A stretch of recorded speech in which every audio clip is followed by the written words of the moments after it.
Bonjour à tous et bienvenue pour cette nouvelle vidéo qui va donc vous présenter mon C'est lundi que lisez-vous, donc le petit rendez-vous hebdomadaire où je vous présente mes lectures de la semaine passée, ce que je lis actuellement et ce que je vais lire ensuite. Alors la semaine dernière, je vous quittais à 130 pages de Grisha et 48% de Sid, qui sont toujours mes deux lectures en cours, parce que je les ai tous les deux mis en pause, enfin pas Sid, mais j'ai mis Grisha en pause. Parce qu'il y avait le salon du livre étonnant voyageur dimanche, donc il y avait deux livres que je voulais à tout prix lire avant le salon, ce qui est chose faite. Donc maintenant je vais reprendre mes lectures, donc je vous présente tout ça tout de suite. Ma première lecture, il s'agit du tome 1 de L'Elfe de Lune, autrefois baptisé Luna, donc La Cité Maudite de Élodie Tirel, publiée aux éditions Michel Quintin, qui est même désormais dédicacée au nom de ma sœur, donc voilà, pour Élodie, avec toutes mes amitiés, Élodie Tirel. Voilà, donc elle a dédicacé les 11 tomes de l'Elfe de Lune quand même, et les deux premiers tomes de Zaha, donc sa nouvelle série. Donc l'Elfe de Lune, c'est une saga dont chaque tome coûte 6,95 €. Il y a 12 tomes de prévus. Voilà, c'est vrai que ça fait une grande saga. Je trouve que les prix sont abordables parce que l'objet livre en lui-même est vraiment sympa. Après, ça se lit très vite. Je l'ai commencé mercredi matin. Avant d'aller au boulot, j'avais lu une quarantaine de pages en, je sais pas, 20 minutes, 20 minutes, une demi-heure, et je l'ai terminé le soir même. Donc voilà, ça n'a pas traîné, hein. J'ai tout simplement dévoré le livre.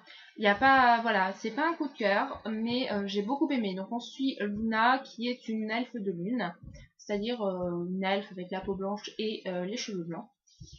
Qui a été élevée par une meute de loups, avec la louve dominante Chara et le loup dominant Zek. Et voilà, et elle grandit donc sans crainte et en toute innocence en compagnie de son frère de lait Elbion. Sauf que un jour, le loup dominant Zek est assassiné par une elfe à la peau noire appelée des Drow. Et donc Luna va décider en fait d'enquêter sur pourquoi est-ce qu'on a assassiné son père, on va dire. Et donc elle va lever un petit peu le voile sur ses origines et sur d'autres choses. Et donc voilà. Et parallèlement, on va suivre un autre personnage du nom de Darkan, qui est un Drow, qui a été élevé par des elfes de lune, et qui a une mission, et qui se rend donc dans la cité des Drow pour l'exécuter. Donc voilà un petit peu pour l'histoire. Alors le seul point négatif que j'ai trouvé au roman, c'est la quatrième de cover. Je trouve qu'elle en dit beaucoup trop. Parce que le livre est tout petit et que là on a beaucoup trop de choses. On a quasiment, j'ai envie de dire, dans le résumé, pas 50% d'histoire, mais quasiment. Donc voilà, c'est un peu... Voilà, je vous déconseille de le lire en gros. Enfin, je vous déconseille de lire la quatrième, pas le livre. Le livre est vraiment super sympa, c'est de la fantasy jeunesse. Donc c'est vrai que le côté jeunesse va certainement en arrêter beaucoup.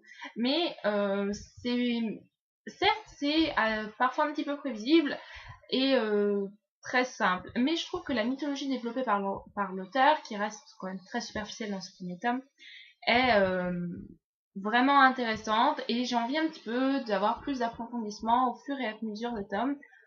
Voilà, l'auteur, ça m'étonnerait qu'elle reste sur une mythologie aussi superficielle. Je pense qu'elle va creuser au fur et à mesure, mais que, comme c'est de la jeunesse, il faut plus de temps. Le livre se lit vraiment très vite. J'ai adoré le personnage de Luna, qui est toute innocente, toute naïve, j'ai envie de dire, c'est encore une enfant, et c'est incroyable comment... voilà, j'ai envie de dire que c'est un personnage très pur, et on le ressentait vraiment bien, et on avait juste envie de la protéger de toutes les horreurs qu'il y avait dans son monde, et qu'elle aurait pu voir, ou qu'elle va voir, etc. Et c'est vrai que voilà, je suis beaucoup attachée à cette héroïne que j'ai un peu pris comme une sœur en fait.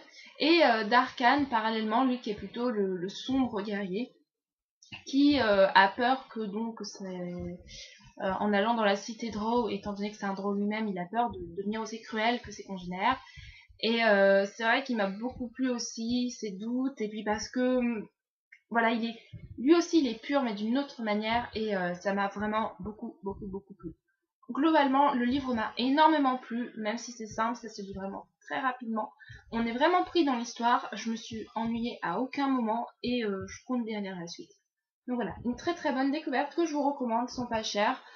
C'est vrai que le nombre de tomes de la saga arrêtera peut-être certains. Mais bon, j'ai envie de dire que vous pouvez lire le premier tome sans... si, il y a quelques questions dont on n'a pas la réponse, mais si vous avez juste envie de lire le premier tome, vous pouvez, c'est pas trop grave si vous vous arrêtez à ce premier tome. Voilà, c'est pas une fin insoutenable, même s'il y a quelques points dont on n'a pas forcément les réponses. Donc le livre que je voulais à tout prix lire pour dimanche pour le salon du livre, c'était le tome 1 du livre de Saskia, donc Le Réveil de Marie Pavlenko, publié aux éditions Skrinéo Jeunesse.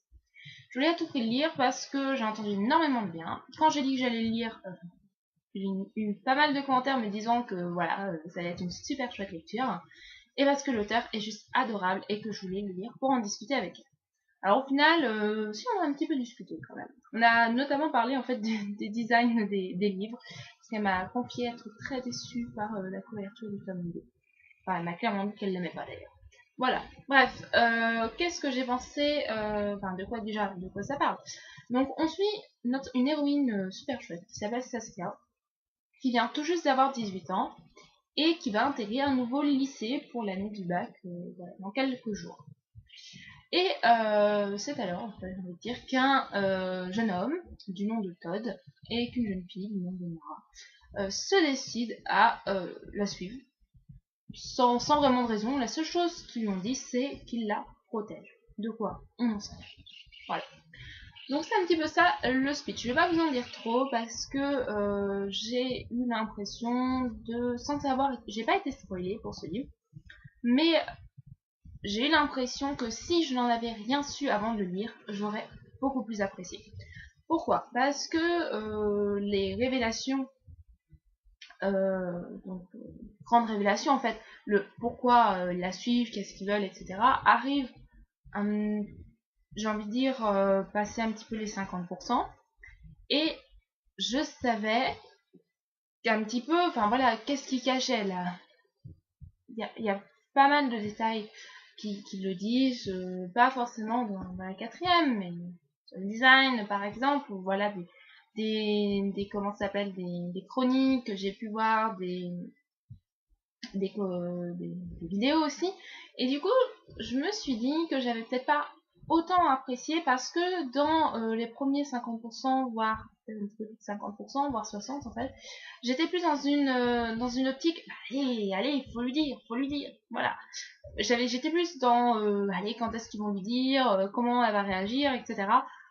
Plutôt que, bah mince alors, qu'est-ce qui lui cache? Voilà, j'étais pas dans cette optique-là, et peut-être que du coup, je n'ai pas autant aimé que j'aurais pu. Mais j'ai quand même super aimé.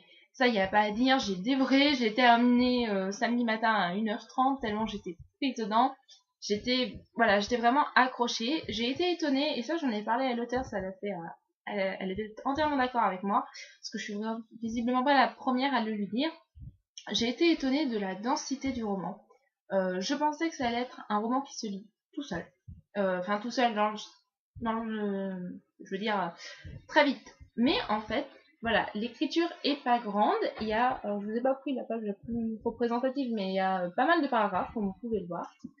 Sauf que un chapitre, il faut au moins un quart d'heure pour lire un chapitre. Comme vous savez, je lis chapitre par chapitre. Et j'ai été vraiment super étonnée. Moi, pour moi, j'allais le lire en même pas quelques heures. Et non, non, il y a vraiment de la densité, il y a vraiment de l'écriture. Comme a dit Marie, j'écris pas des petites phrases, j'écris pas pour lui. Voilà. Non, mais c'est vrai qu'il y a vraiment beaucoup de choses, beaucoup de détails. La mythologie en elle-même, je vous cacherai pas que pour le moment, je suis un peu perdue. J'ai certes compris pas mal de choses, mais c'est vraiment assez complexe. Et c'est vraiment super intéressant, donc j'ai hâte de revoir tout ça dans le tome 2.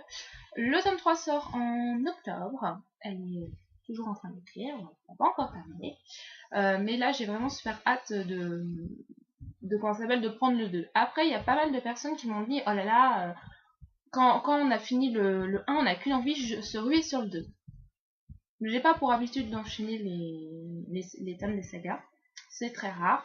J'ai pas trouvé la fin avec une big révélation du genre oh, qu'est-ce qui va se passer. J'ai même trouvé la fin assez prévisible en fait. Je m'y attendais. Je voyais bien l'auteur finir comme ça et c'est vrai que ça m'a pas plus étonné que ça. Donc, mais ça a été vraiment une super découverte, vraiment un très très très bon livre. Il y a pas mal de petits côtés que j'aime bien, pas mal de personnages secondaires qui m'ont beaucoup plu, que ce soit Domitil, Antoine, Todd, même Mara, même si au départ je l'ai pas trop appréciée, au fur et à mesure je l'ai beaucoup, j'ai appris à la connaître et à l'apprécier, voilà. Et Saskia est juste super, super comme héroïne. Et ce qui lui arrive est, voilà, est super prenant aussi, voire dramatique. Et ça m'a beaucoup plu. Donc franchement, je suis tout à fait d'accord avec toutes les personnes qui m'ont dit que c'était un livre à lire et je vous le recommande énormément. Et puis voilà, en plus si vous avez l'occasion de voir l'auteur, vous allez voir, elle est super chouette. Donc rien que pour ça, il faut que vous tentiez les livres. Et le tome 1 est sorti en poche, donc plus d'excuses maintenant comme quoi il pourrait être trop cher. Alors que ce premier tome il est à 15 €. Donc voilà, c'est abordable quand même. Donc ma lecture principale en cours, et je vais encore faire de la pub pour la FNAC parce que je vais pas allumer ma Kobo. Il s'agit du tome 1 de Sid, donc La Diseuse d'ombre de Sandy Williams, publié aux éditions Milady, donc que je dois terminer aujourd'hui pour la lecture commune. J'en suis à 72% je crois. Donc voilà, ça se lit très vite, je ne dis pas, ça sera terminé pour ce soir. Après, est-ce que j'aurai le temps d'écrire la chronique? Ça c'est autre chose, je vais essayer. Voilà, je vais pas vous en parler plus, je vous en parlerai plus longuement l'année prochaine, non, la semaine prochaine. Mais sachez que ça m'a énormément plu, enfin que ça me plaît énormément, c'est pas encore fini. Franchement, il y a pas mal de matière, de l'action, des rebondissements et une mythologie vraiment super intéressante. Voilà. Il y a vraiment des détails super bien. Voilà, je vous en parle plus la semaine prochaine. Alors la semaine prochaine, du coup, qu'est-ce que je vais lire? Donc je vais reprendre le tome 1 de Grisha, donc Les Orphelins du Royaume de Lake Bardugo, publié aux éditions Castelmore, qui devrait être lu assez rapidement, je pense, parce qu'il faut que je le chronique pour le 25 derniers délais, et que voilà, j'ai bien envie de retourner dans cet univers qui avait été assez difficile à quitter quand je le mets en pause, tout comme si j'ai eu vraiment du mal à arrêter ces livres pour changer d'univers. Mais voilà, donc je me bile pas, il va être fini très vite. Donc mon avis définitif la semaine prochaine aussi. Et ensuite je vais attaquer donc le tome 1 de Multiversum, donc de Leonardo Patrignani, donc qui a été publié le 7 mai aux éditions Gallimard. Bon, j'ai les épreuves. Donc voilà, donc ça me fait super envie. Voilà, même si Gallimard voilà, tourne un petit peu les chroniqueurs, donc j'aurais peut-être pas d'autres épreuves non corrigées, mais voilà, celle-ci elle me tente énormément et je les remercie vraiment pour tout le travail qu'ils ont fait, bah voilà, tout le travail qu'ils nous ont envoyé. Voilà, et l'autre dernier livre que je vous présente, que je sais pas si je le lirai entièrement cette semaine, mais donc ma lecture numérique pour le boulot en fait, enfin pour mes pauses du boulot, puis au boulot évidemment. Je vais commencer le tome 2 de Vampire Academy, donc c'est Morsure de glace de Richard Mead, publié aux éditions Castelmore, donc toujours sur la Kobo. Voilà, donc un tome 2 j'ai très hâte de lire parce que j'ai tellement adoré le tome 1 que... Voilà, et bah oui, que je lise le tome 2. Donc voilà, je vous fais à tous de gros bisous. Je vous dis à la semaine prochaine pour un futur c'est lundi. Je vais faire un petit compte rendu du salon que je publierai, je sais pas, dans la semaine si j'ai le temps. Sinon, voilà. Je vais essayer de faire ça plus rapidement quand même. Donc voilà, je vous fais à tous de gros bisous et je vous dis à la prochaine fois. Bisous bisous.